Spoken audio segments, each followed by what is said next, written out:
Hello. Hi.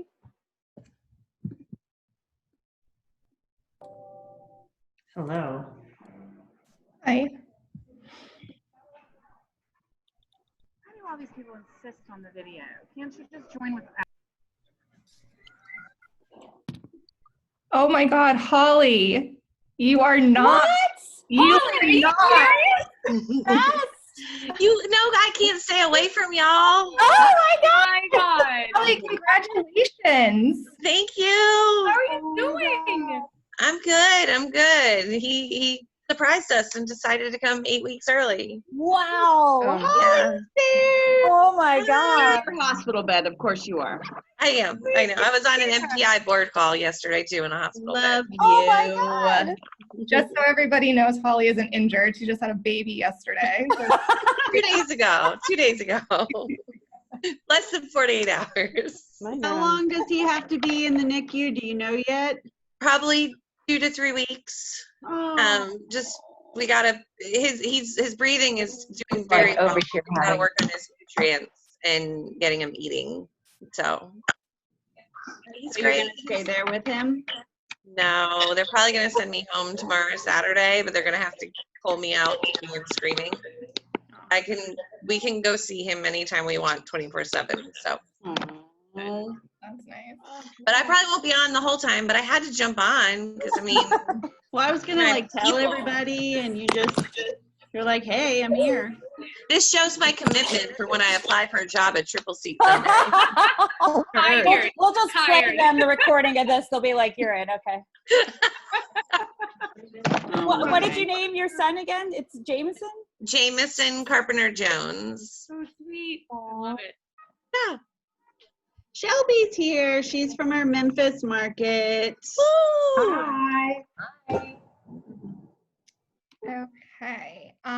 So I feel like we have a good amount of people on, and I saw all of our, guests who had offered to share today, which is great. So I think we can get started.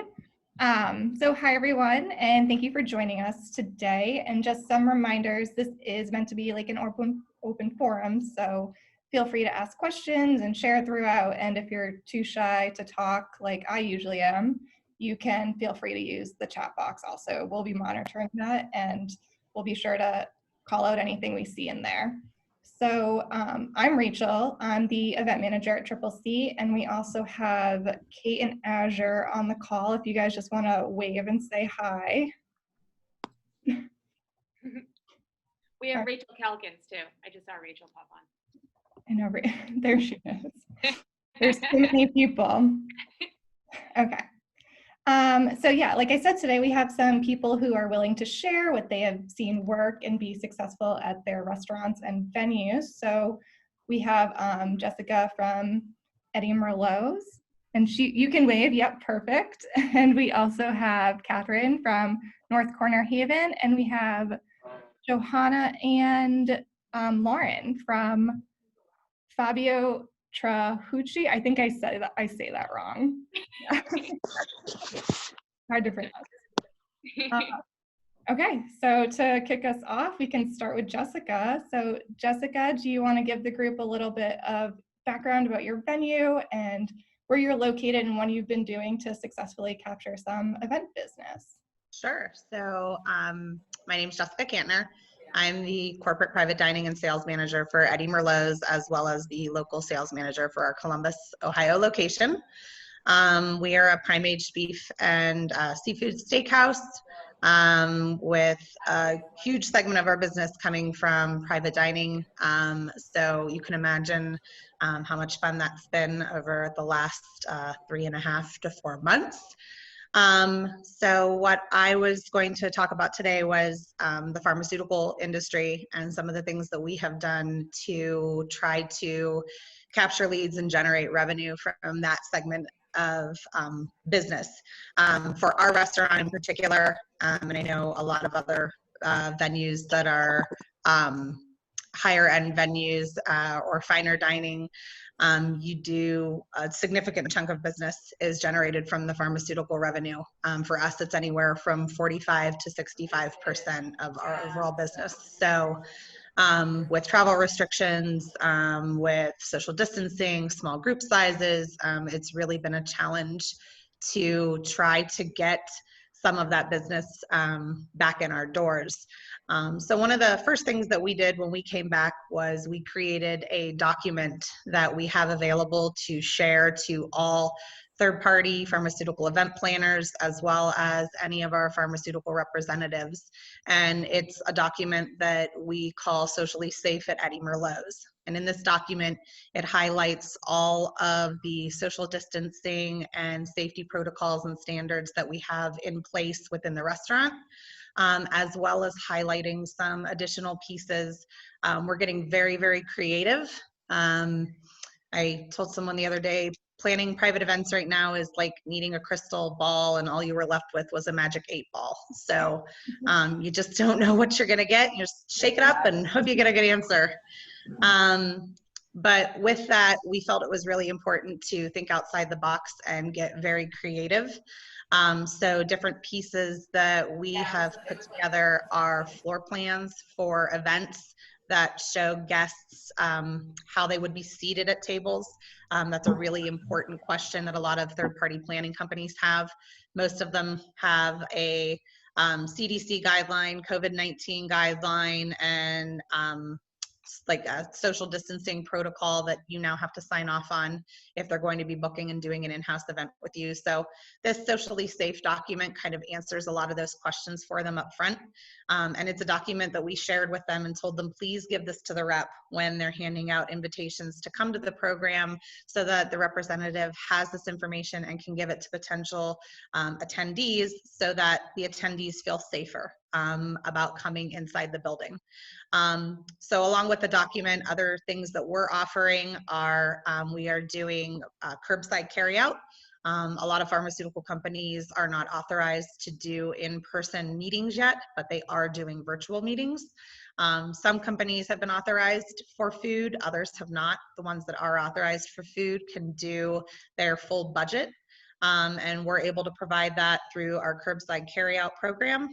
So we're providing order sheets for the rep. They give them to the docs call us the day of, schedule a time for the pickup before the virtual meeting, come by, we bring it out to the car, and away we go. I've also been in direct contact with a lot of the third-party planning companies, their supervisors directly, trying to work with them on what the FDA requirements are. As many of you know, to-go items or taking things to go from programs was a huge no-no. So getting them to work with those specific pieces to allow people to attend an event, but keep their mask on throughout the entire program and then take their food carry out to go with them. And also being able to offer different components of the meal to go to shorten the amount of time that attendees are actually in the building in a smaller space with people that are not from the safe household. Individually, what we are having all of our sales managers do is reach out through Triple Seat to a lot of their contacts, making phone calls and sending emails, and making personal connections with pharmaceutical representatives that they do business with on a regular basis, making sure that they have this socially safe document, and letting them know about our curbside program. I just got off a phone call with one of my Merck representatives earlier, and she was ecstatic to find out that we had this curbside program because they can do virtual lunches, but they have money for lunches, but not for dinners. So, and then really encouraging our team to kind of categorize out each state, because unfortunately guidelines are also different for each state. So what I've found in talking to all of the third-party planning companies is that they may be hosting in-house events in Michigan, but they're not doing them in Ohio. They are getting weekly updates in their weekly meetings as far as what states have certain travel restrictions, where they can host virtual events, where they can host in-house events, and they're kind of monitoring those on a 10 and 5 day out basis. So we're really encouraging our team to stay in contact with the third-party planners to find out where their specific area is, so that they can then be proactive in reaching out to reps once they're allowed to do in-house events. So that's kind of what we have going on. Sounds like a lot. It's just crazy to have to keep track of all of the different regulations, and pharma is such like a hard industry too, because I know they have like a lot of red tape, I think, with a lot of Yes, too. yes, lots of red tape. Does anybody from the group have any specific questions for Jessica? You might have to unmute yourself too if you're muted. I had a quick question. So you're talking about the state guidelines. Are you talking about not just in the state that you're located, but where your different locations are, or are you looking at regulations with the different pharmaceutical groups too? So each state has their own requirements, and then with that, each pharmaceutical company through their third-party planner is determining whether or not that state is safe to have events in. So I'll use our Pittsburgh location, for example. They opened up at the beginning of June with 50% capacity inside. At the beginning of July, had to shut down to carry out only. Mid-July opened back up to patio only, and now just this week reopened with in-house dining with 25% capacity. Whereas my Denver location opened up to 50% capacity with a maximum of 50 guests throughout the entire building. But then when they went back through and redid their regulations for event venues, private dining rooms are technically considered event venues.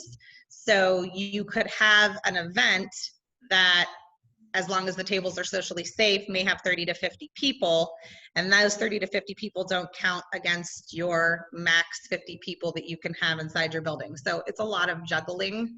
And I don't know how you keep track of it. Oh my God. I have a very big spreadsheet and I'm updating it all the time. But it's important because for us, being able to quickly relay that information to our guests, we're seeing a ton of social business. We're also seeing a ton of financial planning business. So the retirement investment, it has been, they haven't stopped. We've had, companies that have come back and booked 10 to 15 events over the course of 3 or 4 weeks. So just being creative and doing what you can. Jessica, are you in Columbus? Yes, I'm in our Columbus location. What I thought. That's great. And I know some people submit questions before these social hours, and one that had come up, and I don't know if you can like tell us what you've been doing, but people are wondering what to do about like their private event food and beverage minimums. Like, have you reduced those for the events you're allowed to have on properties? We have. So we are really working on a case-by-case basis. We have to safeguard and protect the restaurant, but at the same time, things are changing so quickly for our guests. We took the business approach from the onset that if somebody had a contract and they had to cancel out due to COVID, we were not going to hold them to a cancellation fee. We want to be the first choice when they come back. To know that we were willing to work with them. Everybody is in this situation. So, they may not be able to reschedule with you. They may not be able to reschedule with you for a year or two. We don't know what that's going to look like. So being in a position to work with people as much as we possibly can is really important to us. And it's kind of a cornerstone of how we've always done our business. So we are not open on Sundays and Mondays right now, but we will open for private events on Sundays and Mondays, and that gives us a lot of flexibility and a lot of flexibility with our space. As far as Tuesday through Thursday, we pretty much have erased minimums, so to speak, whereas I may have had a $1,250 food and beverage minimum for 15 guests for one of my room prior. If I can book 10 people and set them up with a $500 food and beverage minimum, which I know they're going to hit, then that is kind of the business model that we've taken. Having something in place that safeguards the restaurant, but at the same time, set them up with a minimum that that they're going to meet. It makes it less intimidating. And then if something happens, we've also added COVID-19 clauses to our contracts. So we have our original cancellation policy still stated out in the contract, but at the bottom we have a COVID addendum And the COVID addendum allows guests up to 48 hours prior to their event to cancel without there being any charge. Because we do a lot of ham butchering in-house, everything is prepped at the scratch-made kitchen.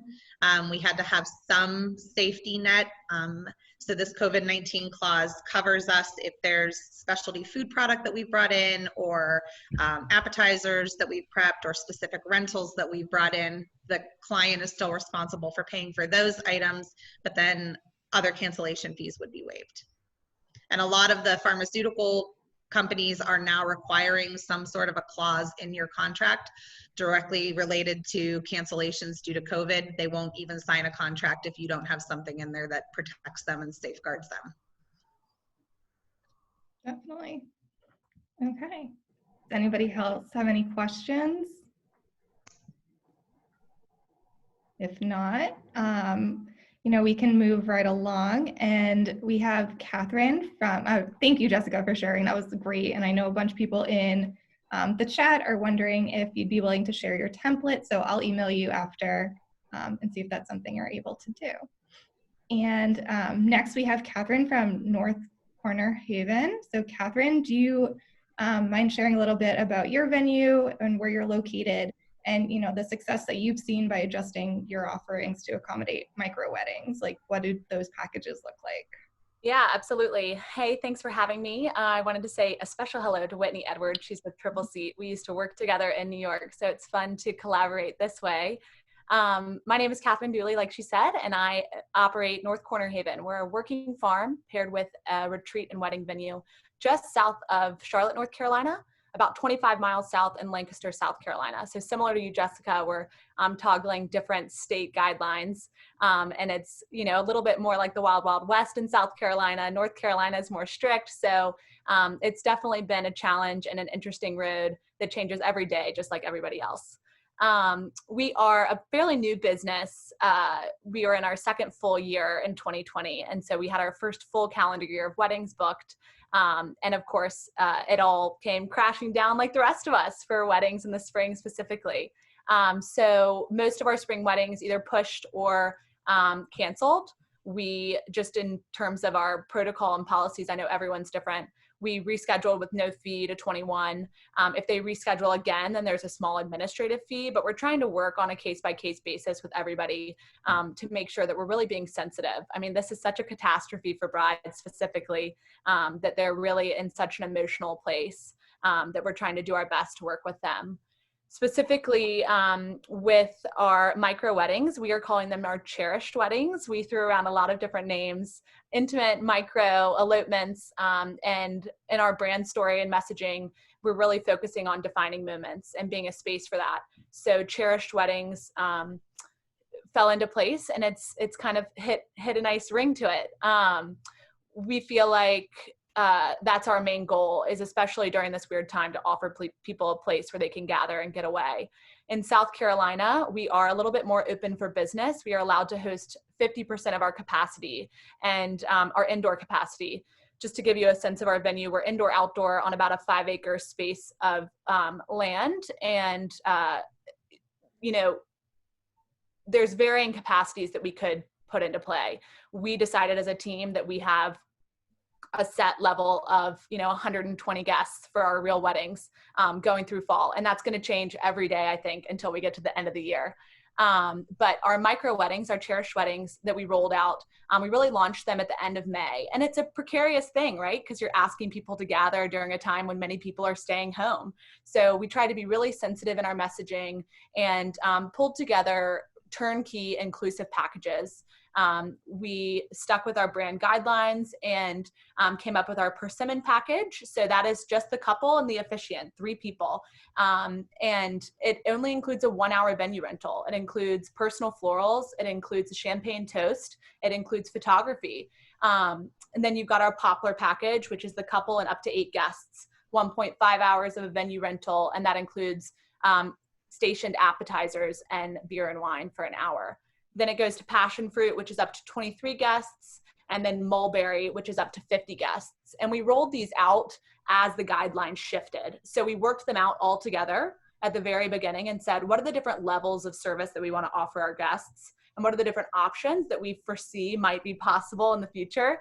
And then we selectively began rolling them out on social media. We found vendor partners that were willing to work with us on the inclusive packages. And then we did a styled shoot to really capture what it would look like to have a cherished wedding on the property. You know, like I said earlier, it was precarious and a little scary putting it out into the universe at the beginning, because you don't know what people's reactions are going to be. You know, are you saying, let's all party on, let's get out there? Or are you saying, you know, we want to be a space for a safe gathering? So again, with all of our verbiage, similar to what you mentioned, Jessica, we have a one-sheeter that kind of outlines our COVID precautions.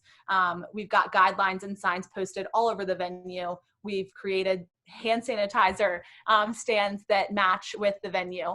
So we're doing everything we can on our side to be as safe as possible. Nothing is without risk these days, but I think for people, brides especially, couples that are looking to celebrate their love, it's something that they're willing to do in the right way. So it was definitely received well, but we're taking it day by day. We were able to book several through the end of summer to fill up some empty August dates. And then as weddings, larger scale weddings that have pushed to 21, we were able to backfill some of these smaller events on those dates. That's great. Have you hosted any yet? We have our first one next Saturday, which is very exciting. It is 15 people. They will be doing a seated dinner, and then it's a bride and groom that, you know, came in, they had a plan, they scrapped it. They were not even planning to get married at our venue. And they came in and the fiance was like, we gotta wait a year. We gotta wait a year. We were like, well, we've got August 1st available. And the bride was like, done, we're getting it done. And they could not be more excited. They've got their closest family and friends coming to be with them. And I think that that's the trend, is people just want to be married, and however it can happen. And I think we'll see it in a lot of different ways, large scale, small scale. And as a team, as an industry, we're just gonna have to work together to figure that out, but we're excited. Yeah, that is exciting. I know for sure, I know a couple that got married and they just wanted to keep their date. They were like, we're getting married on May 31st. We don't know what it's going to look like, but we're going to do it.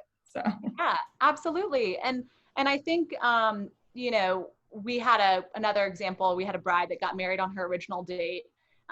It was just, 10 people, and they had a playlist. She had a beautiful bouquet that her florist arranged, and they got married, and they're going to have their 1-year anniversary celebration in 2021, and they're going to use the venue in all of its glory. So I think that that's another trend that we'll see too, is, the smaller intimate ceremony and making it official, if you will, and then the blowout party in 21. And we can already see that from venues. Again, we're on the newer side, but as we see the traffic coming through Triple Seat, a lot of our leads are still for 2020. There's optimistic brides, but a lot of them are for 21 and even 2022. So it's interesting, and just to take it day by day, I think, is the most important thing. For sure. Does anyone have any additional questions for Catherine?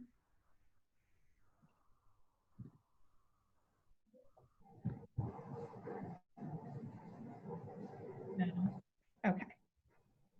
I have a quick question. So, Sure. Catherine, can you say again, what is the limit of guests that you are able to have right now? So South Carolina, it's 50% of your indoor capacity. So our fire code inside of our barn is like 267. So we're really we said 115 and then account for staff that's going to be in the building. We're in an interesting position because it really can be turned into quite of a pavilion. So it's got large sliding glass doors. It's a lot of indoor outdoor space. But that's the guideline that we're following currently. Thanks. And then the packages again, how small are you going? You said the officiant and the couple? Yep. So it goes from the couple and the officiant to up to 50 guests. And then it's, that's the skeleton, or that's the foundation. And then we've got plus ups or upsells. We've partnered with an inn that's right around the corner to provide a spot for them to go for their honeymoon night. And we're packing a bottle of wine on the way out. So trying to be creative around how we can partner with other local businesses and build everybody up during a time when sometimes it's hard to do that. So it's been fun for sure. Cool, thank you. Yeah. Sorry. Go ahead. I was gonna say, do you think that you'll, depending on how well these do you think you'll continue them, you know, on dates that you're not filling up, or like Fridays or something that, you know, you're not selling like larger weddings? Are you guys open to that? Absolutely. I think it's totally opened our eyes to a different sector of the wedding market. You know, these can be planned a month or two ahead of time. And I think that we're going to see, especially in uncertain times, a lot of brides are going to opt for the smaller event, or a lot of couples are. So we definitely see these sticking around, and we'll try to build them out accordingly to be a separate part of our business. Absolutely. And then I was just going to say, I think I love what you're doing, finding like other partners in the industry, like what you were just saying with the inn, and helping each other out in a time where like everyone's struggling a little bit. Oh, totally. How did you find like industry partners? Did you just put out that's what you were doing and you were looking for people, or you just kind of knew them already because of proximity?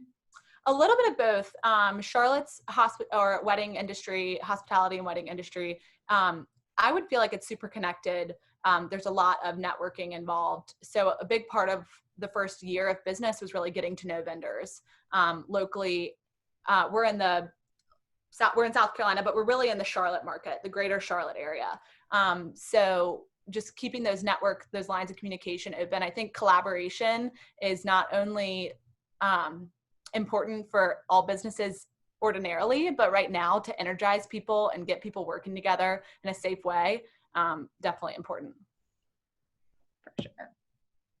Just wanted to jump in. Hi, I'm Whitney from Triple Seat, everybody. And just to, hi, Holly. Hey, everybody.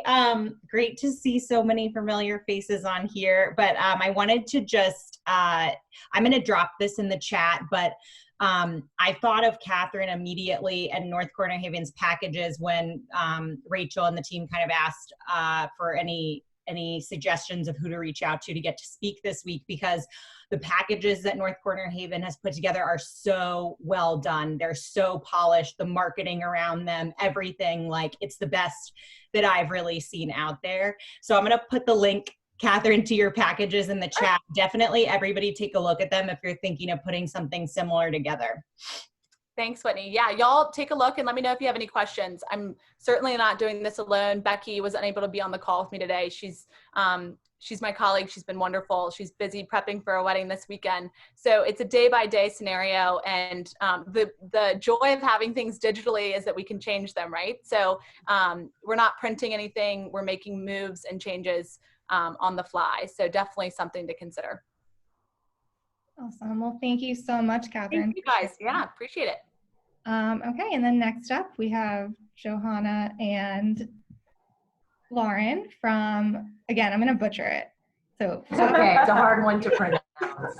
Fabio Trabocchi Restaurants. Perfect. So we're based out of Washington, D.C. We have 6 restaurant locations in the Washington, D.C. area, 1 in Miami, and 1 abroad in Italy. And we're here today to talk about our first experiences in the virtual event world. We really, during the shutdown, a lot of our longtime clients who host specific events with us annually were reaching out kind of disappointed, like, you know, how do we continue the tradition of hosting with you without physically being there? Like, what are some fun, creative options? Yeah, no, in DC is a lot of people traveling in and out, so people can't travel in for these meetings with, you know, different lobbyists, different fundraisers. So being able to do these virtual events has helped us, you know, keep working with our clients that we've, you know, had great relationships with years. Exactly. So it's definitely been an interesting challenge, like learning to do these virtual events and setting them up, and, you know, overnighting kits all over the country. Yes, we wanted to still appeal to a broader, like a nationwide range of clients who were previously flying in for fundraisers, for, you know, annual office meetings, etc. So the first couple virtual events we did, we were just kind of flying by the seat of our pants and trying to figure it out. But we've actually got a good system going We're lucky to have a really incredible chef team that we work with. Without them, this would be very difficult to do, but we'll give you an example. We did a 3-course cooking class with one of our chefs. We used Zoom as the platform, and then we customized basically ingredient boxes, almost like in the style of HelloFresh or Plated. With like the exact ingredient so that they didn't have to measure anything out, everything's measured out for them. So something the home cook could approach. So then we videoed everybody in, there was a brief intro. And in these boxes, like Lauren said, packaging was a big part of this. Branding and packaging is something we spent a lot of time on with these ingredient boxes. Again, everything was individually portioned in little containers, labeled, color-coded. There were written heating instructions, a specific menu. We printed a menu just like we would as though the guests were sitting in the restaurant. And then we invited guests to either cook along in live time at home, or to just sit back with a glass of wine and enjoy the demo, and have a go at cooking afterwards. Everybody actually cooked. Yeah, so shockingly, we didn't think so, but and we had no idea how the first event would go, whether it would be awkward or if they could follow along accurately with our chef. And we also set up, we had like the laptop so they could see kind of like the full area he was cooking, what he was using, and then we did basically just like a cell phone on a little, what is that thing called? Yeah, we set up a demo table that basically had 2 views in the Zoom call. So they could have like a close-up view of them like plating. Of what he was doing with the food.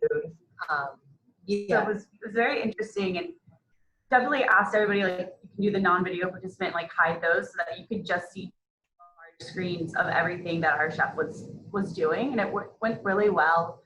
I think the best too was at the end, after he finished, he got on at the, the demo with everybody turned their cameras back on, and, half were like, got to show their own plates and like how they plated their own food, and then kind of talk. Some were like, we got behind, we're on this step, like what do we do from here? So he was able to sit down and just walk them through every step and just have like a one-on-one with them. And it went really well. And people were having fun. They were drinking wine at home. They were talking to each other. It felt very interactive, and it felt like it had a great hospitality element to it, even though it was virtual. Since then, an interesting thing is a lot of clients still have really big budgets. For example, we have a client that said, we were going to fly our corporate, our board of executives into DC. That's not going to happen anymore. So now we have a $15,000 budget for a virtual event. For like 12 people. For 12 or 13 people. So we're now putting together like a caviar and champagne. We reached out to 2 of our vendors through the restaurant. And so again, we're going to ship everybody a little tasting box of different caviars, half bottles of champagne. Everybody joins in and does kind of like a live interactive tasting. That, and like we'll have our sommelier will jump on and kind of go through the tasting with them. Walk everybody through.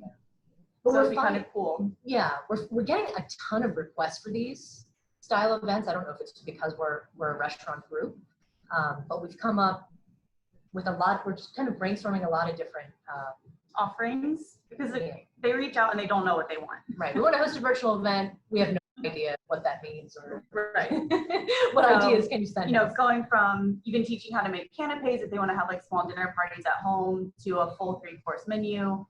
We do have one Spanish restaurant, so everybody wants to do paella.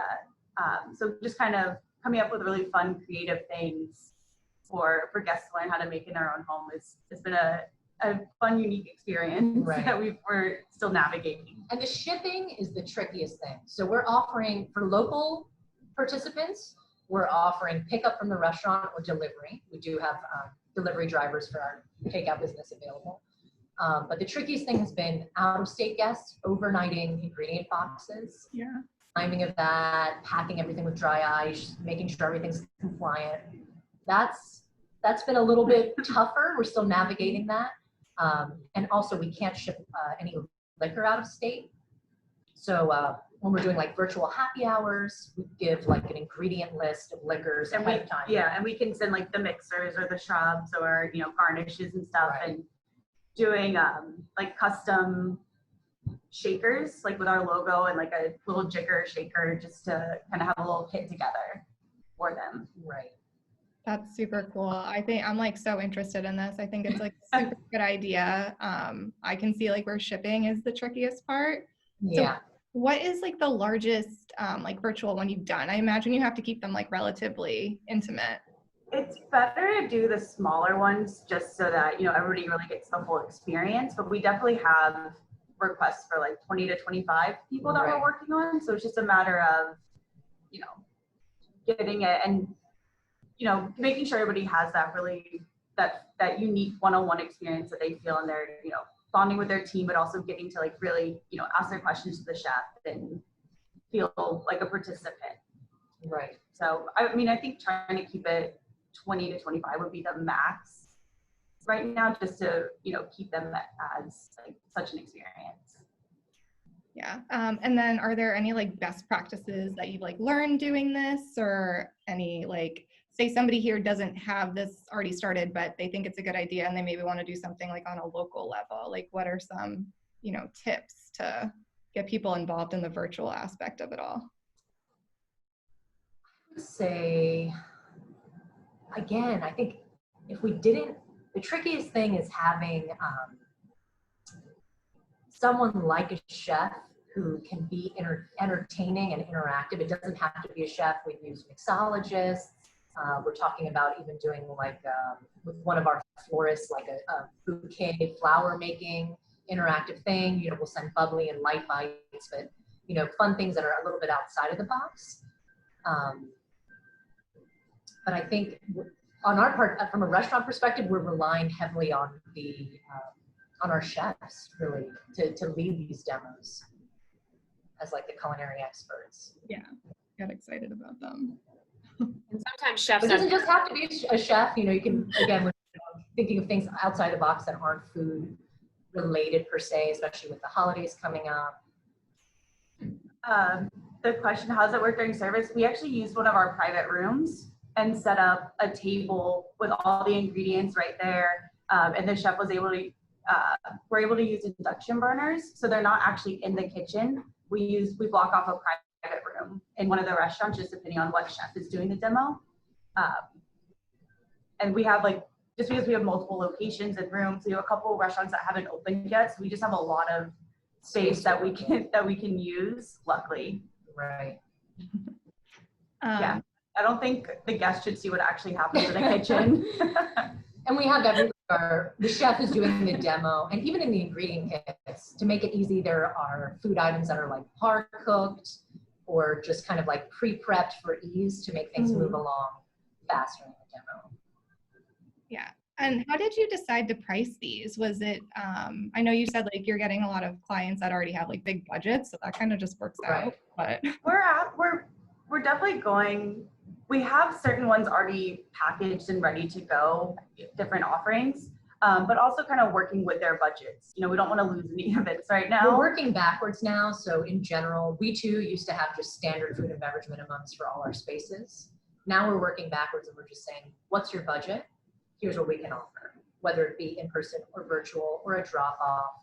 That's kind of like the main sales tactic we're using right now to capture business. Awesome. And then does anybody else on the call have any questions? I have a question about tech and how you guys operate the tech virtual side of it. Do you have someone on site, like an AV tech or someone helping you work through it? That would be us. Yeah, okay, that's what I was gonna ask, because it's, you know, it's such a nightmare sometimes. How's it been? We did our first one. We did like a few run-throughs, Dress rehearsals with like, you know, having our whole team like put Zoom on your cell phone, put Zoom on your laptop, like have everything set up. And we went through just seeing like, okay, what are the guests gonna see at home? What are we seeing? Like what angles does it need to be set up so the guests can actually see what's happening? Right. But we just used Zoom, and we did basically just a laptop in front with the camera on, and then a cell phone over top. And then the chef had a wireless headset, so he was really clear and So easy to a hear. Bluetooth going in so they could hear everything. And So you then, had 2 different camera views. That's what you're saying. yeah, we had 2 camera views. So we did a close up, and then again, basically like when I had like a share screen up to start that was like welcoming them, and you know, we're gonna get started soon. Please turn your video, like turn your camera app, hide non-video participants so that you can just see the 2 views Just throughout the demo. Yeah. And then the guests would ask questions in the chat, and I monitored the chat. So if they had a question, I could ask out loud to the chef, or That way he wasn't getting distracted. or I could, you know, answer the question if I already knew. You know, they're like, "What do I mix this with?" Like this, you know, just put the eggplant and tomato together. Fine. But I could also ask out loud so he could answer any like real-time questions without, you know, getting distracted during. Awesome. Thank you. I want to know if either of you have cooked along with any of these virtual classes. What did you make? Pleasure of eating everything we eat afterwards. dishes after. Our reward is we eat all the demo food once he's done, which is great. That's payment in itself. The wine and dinner. Yeah. But yeah, I think our greatest takeaway is just to get creative with it, depending on your clientele, your menu. The possibilities of what you can do really are endless with virtual if you just it just requires some creative thinking. Just kind of fun after the little break we all took. All right, does anybody else on the call have any questions? No? Okay, well, thank you guys for sharing. And, you know, we have some time at the end of the call, and I just wanted to open up to the group just for general questions or things that you guys want advice on, or that you're wondering what other people are doing, like the food and beverage room minimums. I have a question. Yeah. So, Jessica had mentioned when I hopped on that you were kind of transitioning into to-go, curbside, and delivery kind of things. I think I heard you say that. And we're having to do that too here in Dallas. And so one of the things that we're considering, because we're not, I mean, we consider ourselves an upscale restaurant group with 7 locations. And I'm trying to come up with maybe a more upscale loyalty program. And I wondered if anybody had any interesting ideas that they've been considering. So we actually already have, our company offers a loyalty program for all of our guests. And then we have a separate loyalty program for our private dining events. So for us, our loyalty program is called our Platinum Club. It has 3 different levels. There's different point ratios depending upon the level you are. The level is determined by the annual spend, but they can earn points and have points converted into dining credits, and then they can use dining credits to pay for in restaurant or out restaurant. The nice part about it is that having this program in place ahead of time, when we reopen and we're able to launch our curbside, which that was all we had for 3 or 4 weeks, sometimes up to 8 weeks in some of our markets. Guests were still able to come and earn points on the loyalty program through our marketplace and our curbside Merlot's to go program. Okay. Can I ask, what is the difference in the, for Jessica, the private dining loyalty versus just the standard? I know you have 3 tiers, but what's the difference between the 2? So our private dining rewards program, they earn a half a point for every $1 that they spend on food. In certain markets, they're allowed to earn points on alcohol. So it's where allowed by law on the alcohol, but it's a flat half a point for every $1 spent on food and or beverage. And then those points accumulate same as they do with a private or with a Platinum Club program. The differences are in our Platinum Club program, The Platinum Club is dining room only. The Private Dining Rewards program is private dining room only. The nice part about the two programs is that you could be a private dining guest and have credits that you've earned. You can use those credits to either pay for private events, or you can use them to pay for visits for a la carte dining, and vice versa. You could be a regular dining room guest that's hosting a one-off social, and if you have credits that you've earned, you could use those credits to pay for your event. And then we have other things that are lined up. People can do wine packets, you know, have a chef come and cook in your home, trips to Napa Valley, different things like that. So. Wow, that's awesome. Thank you. This is Julie May. I've got another question for Jessica. It's really just a clarification. Jessica, you had said something about you can have gatherings for more than 25, up to 30 or 50. Can you run through that again? Because you were classified as an event venue or something like that. Can you just restate that for me? Sure, that was our Denver location. So what we've found that we have to do we have locations in 7 different states. So with that, knowing what each state's guideline was for the maximum number of people that they were allowed to have at a table is the first one. Then knowing what capacity they're allowed to be at, or if there isn't capacity, do they have to maintain the social distancing between tables? And then that tells us how many people we're allowed to have in the room. In Denver, in Colorado's situation, their guidelines from their governor said that they were only allowed to have 50% capacity or 50 guests at a time in their building, whichever was greater. But they redid those guidelines when they opened up their wedding and event venues. And because they count private dining rooms as an event venue, not necessarily part of the restaurant, they were able to then host private events in conjunction with a la carte dining, because at that point, we were really at this point where we can't host any private events in this state, because if we have a private event for 30 people, that means we can only have 20 guests come in for a la carte dining.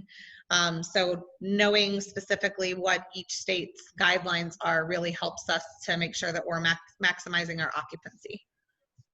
That's super. Thanks for that. I didn't want to skip over that because that's a pretty important, and not that you did, I just didn't completely digest that. So thank you very much. It's really helpful.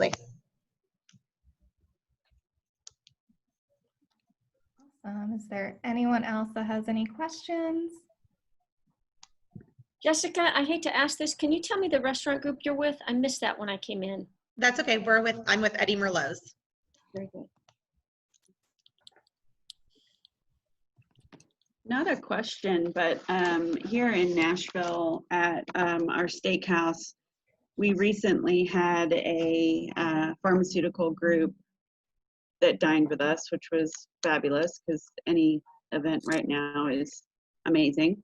But you know, we are following all of the guidelines, and here in Nashville, it's no tables larger than 6, and they must be 6 feet apart from each other. So with this pharmaceutical group, we had some sort of miscommunication just because in the beginning, because of, I think, dealing with a third party and just translation, etc. But they requested that each person be 6 feet apart, which I thought was kind of crazy. I mean, we were able to do it. Thankfully, it was only like, I think 6 or 8 people, but I don't know if anyone else has had that come through yet, or if not, make sure you ask the question, because I think Carol Morris, who's on this call, she's with our group too, but she's the one who caught it, or I think they reached out again or something, and so it was just kind of interesting. So just be prepared in case you have pharmaceutical. Wow, Whitney, was that like a sit down or were they all standing? It was a sit down. We can have no mingling right now, so which is great to tell wedding groups that they can't mingle. But yeah, it was crazy. It was literally like a table per person in between them. That just seems like lonely, like in a dining situation. Like you have to like yell to everybody in the room. We had a similar question from a group that was looking to book, and what I explained to them that we could do is that our tables are 36 inches wide. So what we did was staggered seating across the table from each other because we're a max of 10. And I just simply let them know, unfortunately, if I was going to do one person per table with 6 feet in between each table, they could have 5 attendees. And she got it. She understood what I was talking about. But what I did tell her, I said, here are your options. I said, you know, here's the width of the table, or another option that we have with our tables being 3 feet wide. I can do a double wide conference and stagger people across. So you are socially distanced 6 feet apart from each other, and then you're not directly sitting across from another person. And they seem to be really open to those kinds of ideas. And then I told them we're trying to put at least 2.5 to 3 feet in between the person to the side to get as much space for those events. We did also add an addendum to our contract that if it's something, we see this a lot with financial businesses. You've got people from different households sitting at the same table. So we added an addendum to our contract that puts it back on the person hosting the event to be responsible for notifying guests that they may be coming to an event where they would be seated at a table with guests from a different household, and kind of making that a their liability thing. So that, you know, you don't get guests showing up to an event going, why am I sitting at a table with somebody I don't know?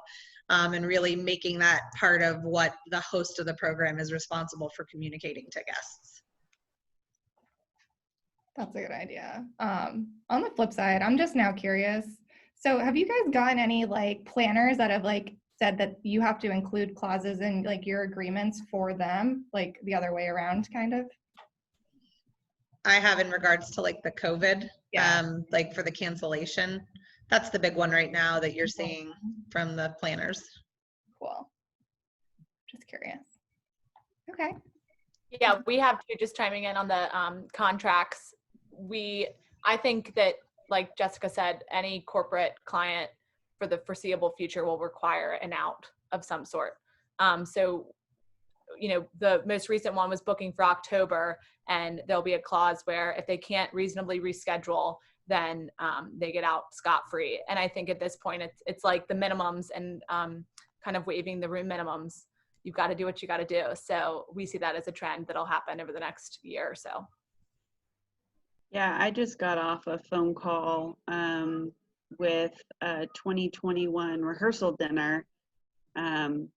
She was very interesting, but she was like, well, what happens if COVID is next May? And I was like, well, if that is the case, you know, it's a case by case basis. I hope it's not here, because Lord knows we all can't go through that another year. But, you know, I just told her that we have not charged anybody during this entire pandemic for canceling. I can speak for the Nashville market, just because it's not something that anyone can control. I mean, conventions are being canceled, and yes, it sucks because we're losing money and we're hemorrhaging money every single day. But at the same time, I think those people will come back to you when they do reschedule their conferences, because you didn't charge them.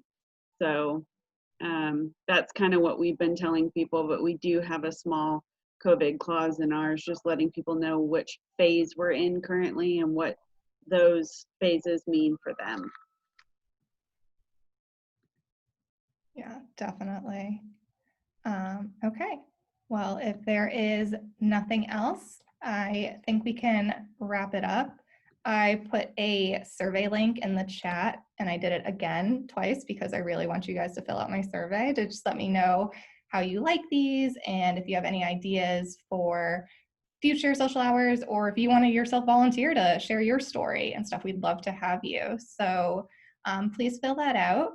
And we already have our next one lined up, which will be in 2 Thursdays. So August 6th, we'll have Doreen Morin Van Dam.